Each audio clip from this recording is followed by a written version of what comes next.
O Flamengo empatou num jogo cheio de polêmicas. O jogo do Flamengo teve muita polêmica. Para mim, algumas polêmicas com razão. A gente vai mostrar essas polêmicas aqui. Agora, o Flamengo, é o que eu digo, para mim tem muita razão para reclamar do pênalti no Luiz Araújo. Ali, para mim, foi escandaloso. E o VAR, o áudio do VAR nesse lance é escandaloso. Parece que os árbitros não conhecem a regra do futebol. O lance do gol, eu também não... Do lance do gol, não, da expulsão.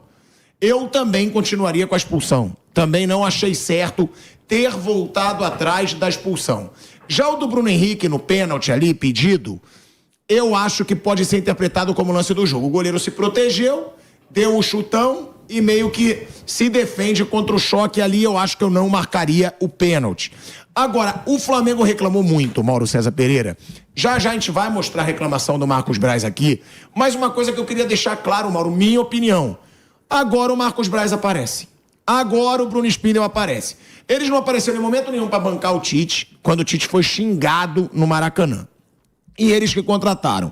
Eles não apareceram para falar se iam cobrar do Tite um melhor futebol do Flamengo ou não, que o Flamengo não tá jogando bem. Tava um momento de crise no Flamengo e até uma crise exagerada para o momento, mas de cobrança. E aí agora eles aparecem. Aí eles chamam o holofote, aí eles falam, Flamengo tá sendo muito prejudicado. E eu acho que a fase do Flamengo, essa partida foi culpa da arbitragem. E era pro Flamengo assumir a liderança do Campeonato Brasileiro. Agora, os jogos ruins recentes não foram também culpa da arbitragem. Contra o Atlético Goianiense, contra o Milionários, contra o Bolívar, contra o Palmeiras, contra o Botafogo. E eles não apareceram. Agora, tem razão para reclamar dessa vez, né, Mauro? Dessa vez, o prejudicado foi o Flamengo. E mais uma vez, como a gente falava aqui, citam o Textor. Vai virar, todo mundo vai falar da denúncia do Textor agora. Porque até agora o Textor provou alguma coisa? Ele provou, é a pergunta que eu faço. O Textor provou o quê? Até agora nada. O que ele provou? Ele foi para Brasília, falou e tal. O que ele provou? Se ele provar algo, a gente vai falar muito obrigado por provar uma picaretagem no futebol brasileiro, na Série A, num campeonato importante, né? E que algo seja feito com relação a isso. Mas até agora não provou nada. Então ficou todo esse escárnio aí, todo esse escândalo, essa confusão, é um escárnio também esse Campeonato Brasileiro, e deu nisso. E no jogo contra o Flamengo, embora eu acho ridículo você punir com cartão amarelo um jogador que põe uma máscara, existe essa recomendação, essa regra, está na regra. E o jogador do Botafogo era o Klaus, hein? Que o Botafogo reclamou antes dele, que não queria ele. E o Klaus não mostrou o cartão. Depois ele fez uma falta, levou o amarelo. Ou seja, ele não faria a falta para não ser expulso e a jogada prosseguiria, não sei do que ia dar, Luiz Henrique, ou ele faz e é expulso, que já teria o amarelo. O Flamengo mereceu perder o Botafogo.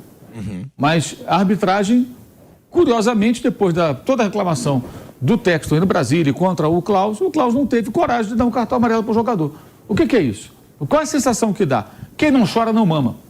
Então você reclama, pressiona o árbitro, isso é muito antigo no futebol. Foi o que eles fizeram ontem. Ao mesmo tempo, o Palmeiras fez no ano passado. Não fez? Fez. Então, todo mundo faz. Então, assim, nessa bagunça, nessa zona, nessa falta de postura da CBF, que permite essa confusão toda, e tem uma equipe de arbitragem horrorosa, ontem foi mais um exemplo disso, eu não acho que está totalmente errado, não. Tem que reclamar. É que nem ficar à beira do campo. Eu falo sempre isso. Aí o meu time reclama da arbitragem o tempo todo. O time do Bruno não quer reclamar, mas eu reclamo o tempo todo e vai reclamar também. Senão eu pressiono o árbitro, induzo o cara eventualmente a um erro, porque enchi o saco dele, e o outro time fica quietinho. É bom para mim, né? Quer dizer, só eu que estou pressionando. E isso acontece muito. Aquele famoso fala muito do Tite lá com o Felipão, é isso. Um começa a reclamar, o outro e tal. Isso, como é antigo isso, hein? Gente, os caras gostam de ficar no banco de reserva sempre à direita para ficar enchendo o saco do bandeirinha. Os técnicos fazem isso aqui no Brasil. Há anos, sempre foi assim. Quer dizer, o bandeirinha não pode nem trabalhar em paz, porque o cara fica ali cornetando o tempo todo. E o quarto árbitro ouvindo um monte de desaforos. O tempo inteiro. Então, se o outro não reclama, eu se eu fosse técnico, talvez acho que eu também reclamaria. Claro, o outro vai ficar falando, você não vai falar. Eu sou otário aqui, o cara fica do lado enchendo o saco. Aí o cara vai lá, marca uma faltinha, inverte uma falta, porque tá ouvindo reclamação. Porque tem árbitros que tem culhão, que vão lá e falam, não, você vai reclamar, te dou um cartão, vou marcar porcaria nenhuma que você está pedindo, vou marcar o que eu acho. Você pode encher meu saco. Mas tem árbitro que tem fraca personalidade, não tem tamanho, tem medo de ficar fora da escala, e aí, muitas vezes é um time grande, é um técnico de um time grande que está reclamando, então o outro reclama também. Eu acho que eu também reclamaria, me colocando no lugar de um técnico. Assim, a priori, se eu não fosse uma pessoa contraditória, né, como técnico, eu não reclamaria. Mas se o outro reclamar, eu vou reclamar também. É claro, mas é evidente, gente, é uma competição. É uma competição. Até assim, no jogo de tênis, são 2 tenistas. Aí tem um que enche o saco, reclama do juiz, aí vai, quando tá sacando o adversário, ele quer esfregar, pega a toalhinha, faz cera, tem muito isso, né? O outro faz o quê? O outro vai lá e corneta também. Fala, como é que é? Vai jogar ou não vai? Porra, como é que é? Agora que eu tô reagindo no jogo, você vai ficar de sacanagem? O cara reclama também, claro. Tem essa pressão. É uma competição. E se isso faz parte, essa pressão no árbitro, é claro que o outro time vai fazer também. Se a cartolagem de um time reclama, a outra vai reclamar também. Para quê? Para pressionar o próximo. Não estou dizendo que é certo, gente.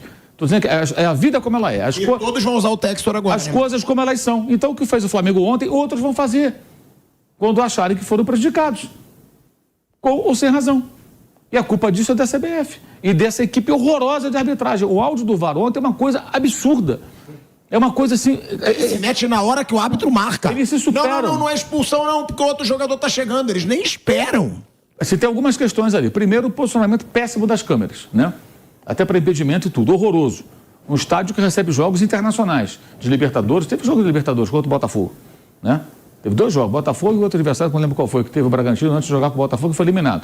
Quinta-feira vai jogar o Racing lá. Jogo de Sul-Americano. Então, um estádio que recebe jogos internacionais e as câmeras ficam numa posição muito ruim, o estádio do Red Bull Bragantino, muito ruim. O lance da expulsão, minha opinião, o que faz o Pedro Henrique? Você quer mostrar o áudio do VAR antes, para você se embasar, ou você quer falar primeiro dos lances? Deixa eu dar o meu ponto de vista, o que eu acho daquele lance. Primeiro, o Rossi faz a reposição, ele faz bem essa reposição, né, com o pé. Ele aciona o Pedro. O time do Bragantino está todo no ataque. O Pedro Henrique está lá no meio campo, perto do De La Cruz. Quem vai ganhar na corrida ali? Ele ou o De La Cruz? O De La Cruz. O De La Cruz que ele quer correr para a jogada, que ele sabe que a bola vai vir para ele. O Pedro vai fazer o pivô, vai tocar para ele. O que o Pedro Henrique faz? Tenta bloquear a passagem. Tenta dificultar o progresso do jogador. E o De La Cruz quer correr, ele cai. Bola, o De La Cruz não chuta nada. Nada. Ele quer jogar. E ele tropeça no próprio pé. Ele quer jogar. E o adversário, no caso o zagueiro do Bragantino, ele quer bloquear o cara. Quer dizer, cacete, eu tô aqui na frente, esse cara vai correr mais do que eu, ele vai parar na cara do gol. Não deu outra. Não deu outra. Ele não ia acompanhar na corrida, ele não ia ter condições de acompanhar o Uruguai na corrida, o jogador mais rápido e mais leve. E a imagem é muito pequena, é muito ruim, é uma porcaria de longe. Como é que alguém consegue ter tanta certeza? Como eu vi ontem, esses ex-árbitros aí, alguns... Convicção, assim. Uma convicção do que aconteceu com aquela imagem de binóculo, negócio... Tudo bem. Mas digamos que seja discutível, né? Até pode ser discutível, você pode ter cada uma a sua opinião, evidentemente. Mas aí que vem a parte engraçada. O árbitro marca a falta e dá o cartão vermelho para o Luan Cândido. Aí vem o áudio do VAR que a gente vai escutar, em que, prestem atenção, o árbitro de vídeo, ele fala para o árbitro de campo, normal, não houve falta, segue, barará. Aí uma outra voz, que eu não sei de quem é, que tem 500 caras lá, né? Agora no Paulistão tinha 17 elementos participando da arbitragem. Né? Então tinha mais de 10 na cabine, que no campo ficam 4, né? Então tinha, sei lá, 12, 13, sei lá quantos na cabine. Aí uma voz aparece e fala, que eu não sei se é do árbitro assistente de vídeo, que é um cara que, em tese, pelo que eu entendo, cuida do impedimento, né? Aí ele se mete. Não, tem uma falta ali. Gente, normalmente aqui no Brasil, a bizarrice é o árbitro de vídeo convencendo o árbitro de campo de algo que ele acredita. Nesse lance, o árbitro de vídeo foi convencido por um outro cara, de uma outra voz, que eu não sei quem é, até agora não foi dito quem é esse elemento, né? A convencer o árbitro de campo de uma coisa com a qual nenhum dos dois concordava. Porque o de campo não marcou a falta, ele não viu falta, ele nem viu o lance, ele estava olhando para a bola. E o de vídeo, ele achava que não houve falta, mas um outro achou que houve. Então houve um convencimento em 2 fases lá. O elemento entrou no circuito... Primeiro e segundo turno. Isso, convenceu o árbitro de vídeo a convencer o árbitro de campo de que houve a falta. Foi o que aconteceu. Então o que aconteceu ontem, gente, foi o seguinte, outra pessoa, que a gente não sabe quem é, apitou o jogo. Certo ou errado a marcação é outra questão. Esqueçam isso, esqueçam as suas opiniões. Vamos pensar no seguinte, um outro elemento apitou o jogo. Isso é o fim da picada, cara. Quer dizer, isso deve acontecer direto. E muitas vezes a voz não é captada. De repente o cara dá uma cutucada. Foi falta. Aí o vídeo vai lá, foi falta. O cara que convenceu. Quer dizer, vira ali não é nem um petit comitê, é um grande comitê, discutindo os lances. Cara, o árbitro de campo é o quê? Um fantoche? Negócio bizarro. Independentemente do que você pense sobre o lance, meu amigo, que está acompanhando a gente, pense no cenário, certo ou errado. Quem marcou isso aí? E depois tem outra jogada, que é o Flamengo, acho que reclama com muita razão, a bola é cruzada, Luiz Araújo. A bola, pra mim é escandaloso. E a bola vai sobrar ali, depois tem um jogador, acho que não sei se é o Léo Ortiz, que disputa pelo alto, e a bola fica ali pelo lado direito da área do Bragantino, no final do jogo. Onde o Luiz Araújo poderia ter disputado essa sobra, se ele não tivesse caído. E ele cai porque o Vitinho puxa o braço dele, puxa insistentemente dentro da área. Eu não gosto desse negócio de VAR ficar procurando pênalti. Mas o que eu questiono é o seguinte, por que uma hora intervém daquela maneira, numa imagem que é no mínimo discutível? Concordo que as pessoas pensem de outra forma, acham que foi falta do De La Cruz, mas não consigo aceitar que alguém tenha tanta convicção que acha que seja indiscutível. Discutível é. Discutível não dá para dizer que é indiscutível. E alguém tem tanta certeza de intervir naquele lance e no outro que é muito claro, aí a imagem é muito clara que o Barça vai sendo puxado desde fora da área até cair dentro da área e aí o VAR não se meteu. E aí parece que tem uma recomendação da CBF para não se envolver em jogadas fora da disputa da bola. Então, por que expulsou, por que deu o pênalti do Léo Pereira quando empurrou o Luiz Felipe lá do Atlético Goianiense? Porque não tinha disputa de bola ali, a bola estava com o goleiro, com o Rossi. Não, e comentaristas de arbitragem dizem que não tem isso na regra. Exato. Que tá então, fora da disputa. O diabo de recomendação é essa. E assim, fora da disputa é uma pinóia. O cara está entrando na área, a bola está sendo cruzada. Na direção dele. Na direção dele. Aí um outro jogador disputa pelo alto. Se ele não cai, eu não sei onde a bola ia cair, se cai no pé dele, não dá para saber. Porque se ele não é puxado, ele ia se movimentar de uma outra forma. Ele poderia receber aquela bola numa sobra e chutar pro gol. E fazer o gol da vitória, ou chutar nas nuvens, sei lá. Em suma, o bizarro é isso. Ou você não marca nenhuma dessas faltinhas assim fora da disputa, ou você marca todas. E eles geralmente marcam. Então o VAR escolhe quando vai entrar em ação. Aqui eu vou entrar em ação. Aqui eu não vou entrar em ação. E tinha 500 pessoas lá dentro, dessa vez não houve ninguém convencendo o árbitro de vídeo ou convencer o árbitro de campo de que tinha que rever o lance. E aí veio a reclamação do Tite pertinente, falou, cara, tem que olhar pelo menos. Vocês olharam a outra, não vão olhar? Ele tomou um cartão amarelo.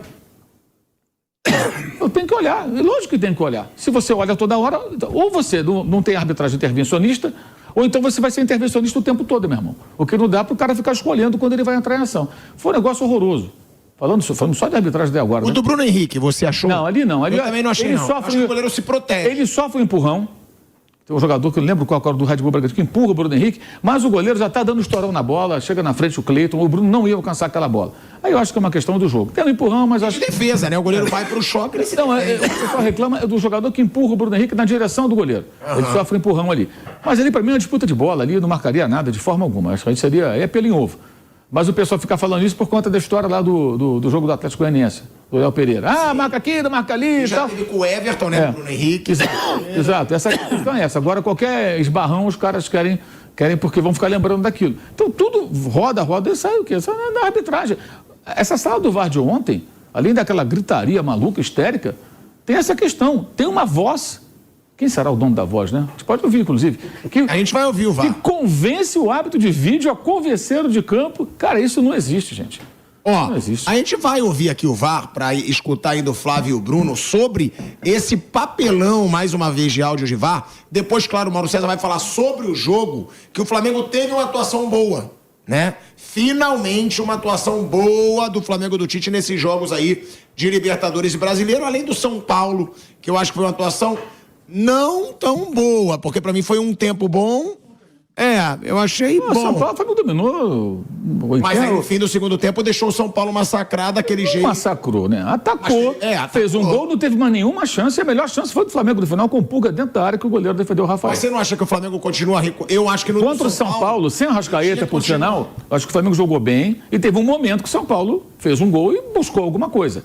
Mas o Flamengo dominou quase todo o jogo. Porque aí as pessoas querem que domine 100% do jogo. Você está jogando contra o São Paulo, gente. Com toda a dificuldade ali daquele momento. Então o São Paulo tem bons jogadores. Em algum momento o São Paulo reagiu e teve um controle do jogo. Fez um gol e só.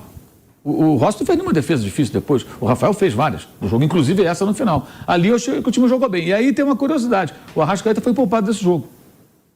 Não estou dizendo que o Arrascaeta tem que ser reserva, antes que alguém tire essa bizarra conclusão. Estou dizendo o seguinte, o time jogou bem até sem o Arrascaeta. Então é possível sim. Acho que tem algumas questões do Tite que a gente pode falar daqui a pouco, que ele precisa repensar enquanto dá tempo. Mas é só nessa hora que ele aparece também, né, mano? Ele não aparece. Não. Acho que outra coisa, ontem o Tite tinha que falar. O técnico, ó, Tite, fala do jogo, deixa que a gente vai lá dar a bronca no negócio da arbitragem. Digo, que eles deveriam ter feito. O Tite fala do jogo, por que ele fez certas escolhas. Por exemplo, ontem o Flamengo ia jogar, parecia que era um 4, não foi 4-4-2, foi 4-3-3 de novo, Gerson na ponta. Por que ele sacou o Igor Jesus?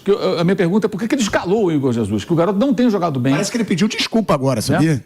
Parece que é a notícia que a gente vai dar daqui a pouco.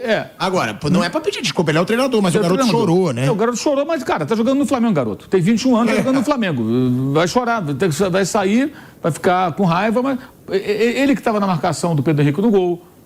Ele foi mal naquela jogada, ele perdeu 7 bolas no primeiro tempo. O Alan também perdeu 8 bolas no primeiro tempo. Ele ficou 37 minutos só em campo, perdeu 7 bolas. Uma delas gerou um cartão amarelo pro Alan, perdeu bola no ataque.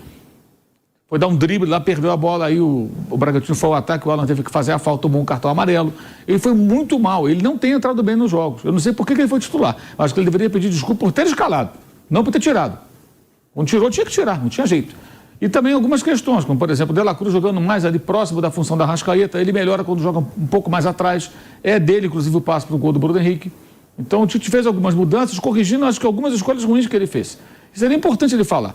E aí deixava depois, não vou falar de arbitragem, os dirigentes vão falar. Depois os dois iam lá e davam o showzinho deles, falavam lá o que tem que falar e tal, que é aquilo que eu falei. É pressão para o próximo árbitro, para dizer, olha, eles reclamam lá, o time A, B, C, D reclama, o Flamengo também reclama. Amanhã, da semana que vem, hoje, talvez hoje mesmo, talvez alguém reclame. O que fez o Casares outro dia, com relação ao Palmeiras? Lembra que ele chegou lá espumando? Lembro. No Campeonato Paulista ainda, né? Sim. Por que isso? Porque o Palmeiras andou reclamando, tudo já no ano passado, aquela coisa toda e tal. Aí ele deu um show também. Vários cartolas vão fazer isso, gente, até o final do ano. O Bruno Spindel pediu na TV que estava transmitindo para falar. Exato, Ele pediu um repórter. Pediu para falar. Até interrompeu, perdão, não lembro o nome do repórter que estava fazendo, mas ele interrompe a entrevista com o jogador do Red Bull. Ele pede pra falar. Ele fala assim, olha, o Bruno Spindel quer falar aqui. E aí ele fala ali e eles falam os dois na coletiva. Acho que agora, e outra coisa do Tite também tem que parar, esse negócio de terceirizar a entrevista pré-jogo. Quarta-feira foi o filho dele. Ontem foi o César Sampaio. Aquela entrevista pré-jogo que é curtinha, o torcedor, imagino eu, quer ouvir o técnico do time dele explicando. Pô, eu escalei assim e tal, porque ali já saiu a escalação. Aquilo só serve para isso. O repórter vai perguntar, você escalou fulano, ciclano, ele vai dizer mais ou menos ali, não, a gente pensou isso, aquilo outro e tal. É isso que o cara quer saber. Não, todo respeito ao César Sampaio, que é uma figura muito, muito legal e tal, não é ele que a torcida quer ouvir, gente. Muito menos o filho do Tite. O cara quer ouvir o técnico. Então ele fica terceirizando isso, dando visibilidade para o pessoal da equipe dele. Já não basta sentado lá dele na entrevista coletiva. E o Flamengo também aceita isso. Alguém te fala, Tite, numa boa, quem tem que falar é você, cara. Você que tem que falar, não são seus auxiliares. A torcida quer ouvir você. E aí ontem não só permitem isso, como tiraram o Tite da coletiva e os jogadores não falaram na zona mista. Quer dizer, eu não entendo essas coisas, sabe? São umas decisões assim que não são da comunicação do Flamengo. Isso aí claramente vem de cima, né? Vem lá do vice de futebol. Determina, os caras têm que obedecer, não pode fazer mais nada. Teve a notícia do pedido de desculpa, Kaique, que você falou que parece que o Tite pediu desculpa, né? Para o Igor Jesus. Tá aqui, eu tô abrindo aqui, Tite pede desculpas de acordo com o GE. A Igor Jesus no vestiário do Flamengo, após choro do volante, substituído no primeiro tempo. Numa cena forte após o jogo, o treinador abraçou o atleta de 21 anos e disse: Igor, você me desculpa, eu sei o quanto foi duro pra você. O treinador tem que tomar decisões e eu precisava te tirar do jogo. Fica aqui o meu respeito absoluto por você, seu jogador que é, o profissional que é. Você tem ainda mais o meu respeito depois dessa substituição. Eu acho que desculpa não tem que ser pedida. Ele tem que falar, Igor, entenda a minha decisão, você não estava bem no jogo, eu achei que tinha que mudar, agora desculpa não. E outra, também acho que o garoto tem que ser mais culhudo para jogar no Flamengo. Como eu falei do Hendrick quando ele chorou, saindo de um jogo do Palmeiras, eu falei, não dá pro cara ser é um otimismo, é uma esperança de ser um craque mundial. Se tá chorando, ainda não tá preparado. Não dá pro Igor Jesus querer jogar no time do Flamengo e chorar quando for substituído, pô. Não dá. E eu acho que não devia ter pedido desculpa coisa nenhuma, poderia ter explicado. Igor, te tirei por isso, isso e isso, mas saiba que eu acredito no seu trabalho, acabou. Né, Bruno Prado? Sim, eu concordo. Sim, eu acho que ele falou uma questão de gestão de grupo, aí ele conhece os jogadores que ele trabalha, mas assim, ele não tem, assim, ele não fez nada de errado com o rapaz, né? Se o técnico erra por uma bronca excessiva, às vezes você tá nervoso, passa do limite. O cara, né? Aí ok, mas ele não errou, ele tomou uma atitude para ajudar o time dele e foi correta. O Igor Jesus não estava bem, já estava com cartão amarelo, o Flamengo não estava bem no primeiro tempo, ele tentou mexer no time ali e acho até que depois melhorou o time. Não sei se só por isso, não foi só por isso, mas ele tinha que tentar mexer ali e talvez se ele não mexesse, o Bragantino pudesse fazer um 2-0 no primeiro tempo, porque o Flamengo estava muito mal no primeiro tempo, depois melhorou, o segundo tempo do Flamengo foi bom. Então o Tite, acho que ele não fez nada de errado com o garoto que justificasse pedir desculpas, talvez pelo conhecimento que ele tem de trabalhar com um grupo de jogadores de futebol, coisa que eu não tenho, ele achou que dessa maneira ficaria melhor para conseguir amenizar essa situação. Mas também acho que o jogador vai ficar irritado, ninguém gosta de ser substituído no primeiro tempo, isso é uma coisa que não é muito comum, mas tem que seguir em frente, cara, tem que seguir, vamos embora, vai pro próxima oportunidade chegar e agarrar. Mas aproveitado que o Igor é um garoto, eu queria falar bem de outro garoto, eu tô gostando muito do Lohan, cara. Ele jogou bem contra o Amazonas e ontem para mim também ele entrou bem, o Lohan. Eu não conheço tão bem o garoto, mas eu até acho que ele é realmente para jogar na função que ele entrou ontem, não na ponta. Acho que, claro que é um menino e é muito cedo, mas talvez é o que mais se aproxime ali para substituir o Arrascaeta em termos de característica quando o Arrascaeta não puder jogar. Como um meia atrás do atacante. Claro que ele vai oscilar, é um garoto, mas não dá para cravar, não. Quando o Arrascaeta não jogar, joga ele. Ainda não dá para ter essa segurança, mas eu gostei dele nos últimos 2 jogos. Acho que o Lohan é um cara que pode crescer no time. O Flamengo fez uma boa atuação, principalmente no segundo tempo, né? E perdeu muitas chances. Isso preocupa também, né, Mauro? O próprio De La Cruz, que pra mim é o melhor do time, perdeu uma chance claríssima. Ele mandou no travessão. Ali é gol perdido, né? Bem perdido. Teve a cabeçada, foi do Bruno Henrique. Pô, a cabeçada cara a cara. Aí o Neuer pegou muito bem, né? Você sabe que a torcida do Flamengo fala que o Cleiton contra o Flamengo é Neuer, vira Neuer. E é verdade, ele é um goleiro muito irregular, mas como ele joga bem contra o Flamengo, impressionante, todo ano, especialmente o Bragança. Ele fez uma defesaça ali na cabeçada do também dava pra ser mais certeiro, né? Dava. Porque era dentro da pequena área, praticamente, a cabeçada. Mas defesa, mas também, ele é gol perdido. Você está numa condição super favorável para finalizar. Foi o jogo que o Flamengo mais finalizou desde que começou o Campeonato Brasileiro. Foram 19 finalizações e 6 no alvo. O segundo tempo foi bom. Acho que o time fez um bom segundo tempo. Fora de casa, é um adversário difícil. O Bragantino não costuma perder em casa. Faz jogo duro com todo mundo. E o Flamengo merecia até, acho que a vitória ontem. Acho que ontem fez um bom jogo. Foi muito melhor do que contra o Botafogo e contra o Amazonas. Aquela história, que tem que agredir, criar, atacar, o time atacou. O time pressionou. E o Bragantino deu uma morrida no segundo tempo, porque pressiona muito no campo do adversário. E cansou no segundo tempo, ficou ali meio com as calças na mão, torcendo para o jogo acabar 1-1. E o Flamengo mais inteiro, que é outro ponto positivo. O Flamengo chegou no final do jogo com mais inteiro fisicamente, quero dizer. Então, acho que foi um bom jogo. É que o torcedor, muitas vezes, ele fica imaginando que vai sair aquela coisa da água para o vinho, né? Não é assim. Se você está num momento de crise técnica, o time não está bem, o progresso ele vem jogo a jogo. Você tem que começar a ter resultado. Ontem foi um resultado que não foi o melhor possível, evidentemente, mas foi um bom resultado, perfeitamente aceitável. O time teve poder de reação. E acho que o Tite tem que parar com esse negócio de... Os jogadores não podem ser reféns do sistema de jogo. Ontem o Bruno Henrique melhora, você viu o mapa de calor do Bruno Henrique, o jogo contra o Botafogo, ele quase não entra na área. Ontem ele entrou muito mais na área. O Bruno Henrique tem que ter liberdade para isso. O forte dele é fazer, ele pode fazer a jogada de velocidade no corredor, quando aparecer a oportunidade, mas tem que ter liberdade para aparecer na área. Ele aparece a fazer o gol, ele aparece na cabeçada, ele aparece a vários momentos dentro da área como um atacante, como ele faz ali próximo do centroavante para finalizar. Fazer o tal do movimento diagonal. E ontem, no segundo tempo, ele teve mais liberdade para isso. Eu achei que a escalação não foi boa, com o Gerson deslocado para a ponta, depois ele mexeu nisso. O De La Cruz muito mais à frente, eu acho que ele tem que vir mais de trás, participando ali, entre o meia, ponta de lança ali, com o Arrascaeta, quando jogar, e o volante. Ele tem que jogar nessa faixa ali, prioritariamente. Ele pega na bola muito mais, ele consegue construir, distribui o jogo, dá uma dinâmica maior e deu uma assistência excelente para o Bruno Henrique na bola que veio lá de trás, né? Então, acho que foi um jogo bom, foi um jogo para o torcedor pensar, tem um caminho.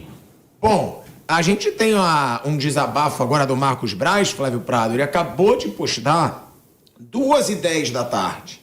Para ser mais preciso, 2h09. Ele postou, hoje não teve jogo às 11 horas da manhã. Qual é o critério para os times escolhidos nesse horário? É quem grita que não joga? Muitas coisas precisam de explicação. Ou seja, de novo, ele querendo aí criticar a CBF. Eu acho que também é um pouco do Flamengo desvirtuando o assunto. Estavam criticando tanto. Agora que a gente atuou bem, vamos criticar a CBF, vamos mudar o foco da torcida. Mas já é mais uma crítica aí.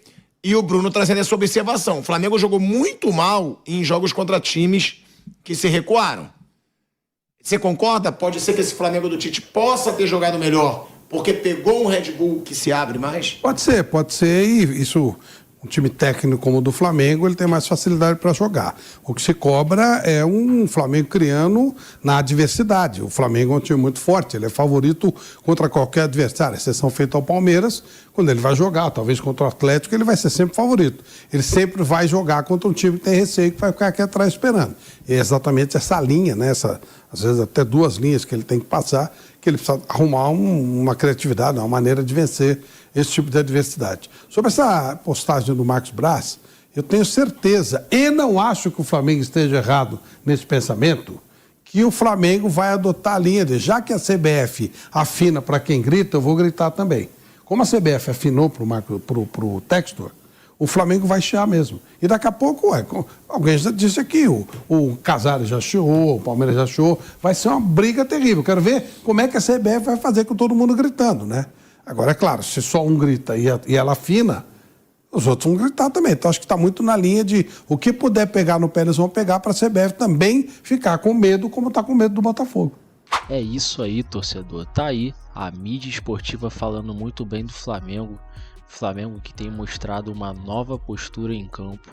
Lógico, ainda não está 100%, mas parece que a postura mudou e os jogadores estão buscando o resultado. E também vimos que a diretoria do Flamengo não vai deixar barato essas reclamações, principalmente do Botafogo, que tem colocado pressão em cima da CBF, da arbitragem brasileira. Quando somente um grita de um lado, a possibilidade dele criar uma vantagem fazendo isso é enorme.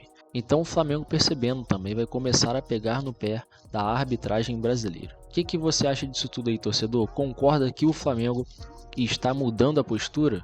O Flamengo está buscando resultados? Deixa sua opinião aí nos comentários. E só para mencionar que o corte de hoje é da Jovem Pan Esportes. O link deles vai estar aqui na descrição. Se você curtiu o conteúdo, já deixa o seu like, se inscreve no canal e até o próximo vídeo.